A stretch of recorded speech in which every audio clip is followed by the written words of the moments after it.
Well, hello there, everyone. This is Ryan, coming from you, as always, from Tokyo, Japan. I hope y'all doing good today. I'm doing alright, woke up a little strange this morning. Woke up with one damn sock on, and swollen ankles, and a headache from hell. I mostly remember what I got into last night, but, not all of it. So you can imagine I woke up quite confused this morning. Ah, doing better now, man. Anyways.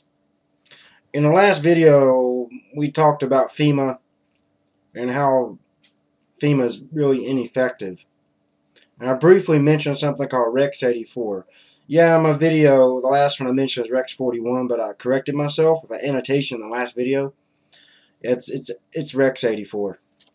It's been a long time since I researched this, and it kind of just popped in my head when I was doing the last video, so I had to re-dig up all the information and do my research again on it to get the basics out so we can talk about this.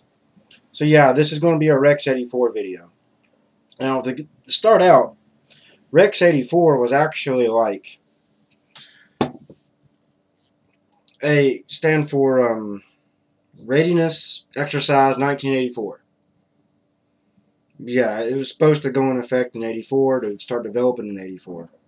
A lot of executive orders went into this to create this, and you can look that up later if you like. Military, it was basically set up as Army Regulation 21035, which specifically points to Rex 84 being mainly a civilian inmate labor program. Yeah.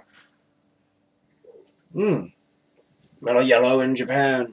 Yeah. So I'm going to have a smoke, hope you don't mind. Now, Rex 84 can be awful difficult to talk about due to just how dense it is. So I have here in front of me the declassified document, declassified as of January 14th, 2005, concerning Rex 84, or the Civilian Inmate Labor Program. This isn't all the information that needs to be declassified on this, but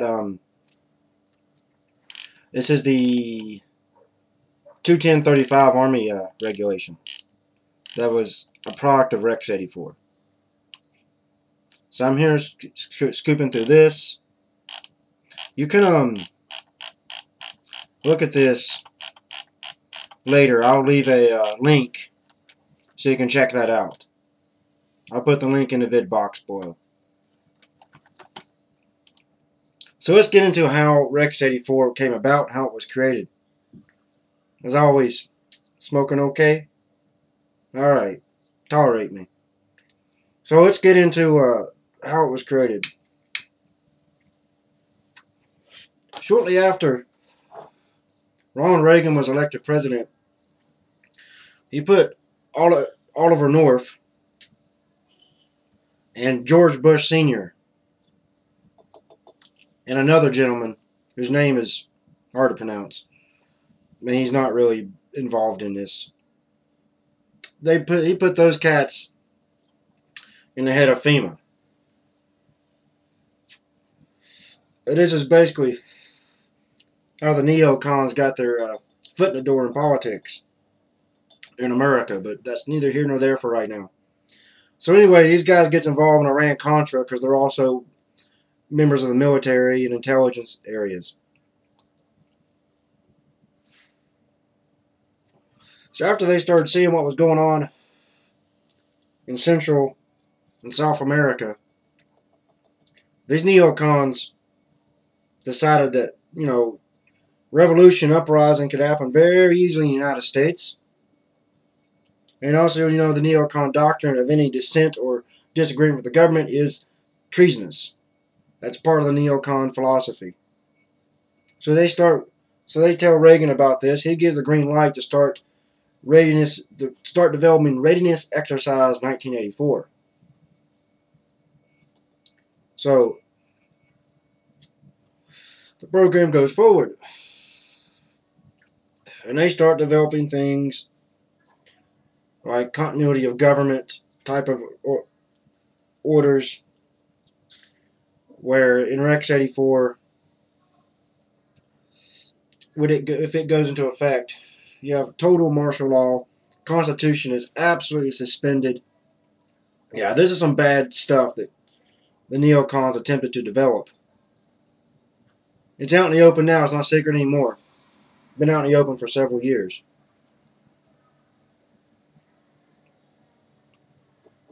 Yeah, so you get martial law, Constitution suspended, and they start opening concentration camps. I'm not kidding you about this. This is in Rex 84, concentration camps for Americans. As you know, America has a history of this. You look at Andersonville during the Civil War. You look at the Japanese internment camps. The Italians got thrown in some of that too. But not as much as the Japanese suffered through that. And now, they definitely want to turn it on citizens. Oh, there's fear of people getting tired of it and directly standing up to their government, which Americans are full within their rights to do and have the full ability to do, and these people know it. And they don't like that. Now, all this was real secret and kept all chummy until Iran-Contra broke. And Iran-Contra broke during the hearings. I believe it was Senator Jack Brooks. I believe so. I have the video here. Wait a minute. Yeah, Senator Jack Brooks got into it. And he brought up the question of Rex 84 to Oliver North directly. When he did that, the entire chamber room went nuts. They all lost it quickly. And the head of the committee wanted to shut Brooks up real bad. And Brooks went on and made his point and continued to ask Oliver North, but Ollie isn't going to answer that. Good old Ollie's going to keep his mouth shut and let people protect him. And that's pretty much the only time Rex 84 has ever been brought up or questioned by any government official openly. But the kicker to all this is that concentration camps, unfortunately, have been developed in the United States. That's a wild idea, and a lot of people have trouble believing that. Forever I had the hardest time believing that. Until I researched, and it come out, yeah, they've developed them.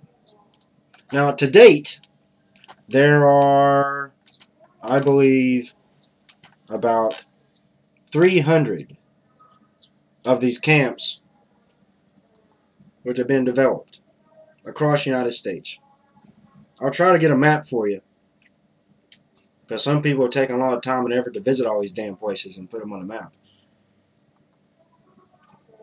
So you have that going on.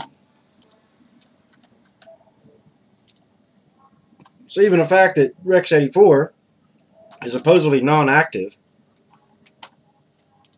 these camps are still there.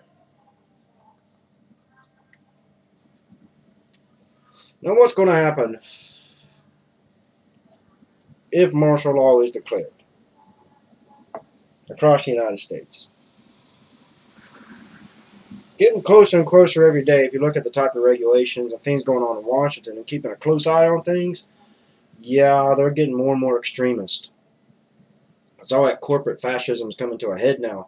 And with the economy busting out, this is something to think about. Them declaring martial law on us, suspending our Constitution. And, readiness exercise 84 would kick in. It will kick in not as Rex 84, but it will kick in as 21035. Because directly Rex 84 can't be kicked in because it's been blown open too much. But yeah, the Army will come in and do 21035 on everybody and start throwing dissenters into protection areas. That's what they'll probably call it, some type of software. Protection areas, detainment centers. They'll use all these words, but it's nothing more than concentration camps. And I am not surprised when I see these maps or read these reports by highly educated human beings who are enlightened and have been trying to fight what's going on in the United States and globally for a long time. So there you have it. I'll put all the information in the vid box. Probably some annotations here throughout the video. I want everybody to look this one up. This is, going back to FEMA. Because this is under FEMA. This is something FEMA would have to do in that type of situation, have to round us up. Now, if you think FEMA would not do that, you think I'm crazy, we'll just go right back to, Katrina in New Orleans. They took arms, weapons, away from all the citizens, which is completely illegal, and that is a suspension of our Constitution, because you can't do that. You can't disarm American citizens. In our Constitution, we got a right to have weapons to defend ourselves. But FEMA went in with the military and took everybody's weapons and said no one can have weapons, nobody. That's life under martial law in the States. That is FEMA. That is suspending our Constitution. So it's Rex 84 thing. You should not be surprised by it. And you got to give it some credit, because we've seen FEMA is capable of this. Time and time again, FEMA is capable of doing this. And they've done it in soft, light ways, that people don't notice. Like when they take all the weapons away from people in New Orleans who were trying to defend their homes without the help of the government. It was spend and spend and spend. The media didn't cover it correctly. A few media organizations did just some video walking around with these guys, asking them questions about it, but they didn't get the hard questions. Like, ask some of the soldiers, do you understand what you're doing is unconstitutional? That's a question a real journalist would ask in that type of situation. A real journalist would ask the representative leading them around, do you believe this is unconstitutional? Are you comfortable doing this? Do you know that this is illegal? Force them to prove what they're doing. Get them to say the executive order. Get them to say, we are FEMA, we can do this. Make them prove it. But a lot of people won't make them prove it. Won't bring his stuff up like I'm bringing up. So yeah, research this. Look at Rex 84. Know that, you got concentration camps in the States. And America has a history of doing it. Like I said, Civil War near Andersonville, where, thousands of Confederate soldiers were, my ancestors, were thrown in this huge camp, and they all basically starved and they worked them to death. So the Nazis are not the masters of concentration camps. It's your good old buddies in America. And then in World War II, the Japanese were interned. So don't be surprised that this Rex 84 thing, this 21035, is out there. All right, so do your homework, do your research, guys. This was just a little intro to this, okay? All right, so until next time, y'all. This is Ryan, as always. Have a good one, guys, and look this one up and realize that FEMA is a damn problem.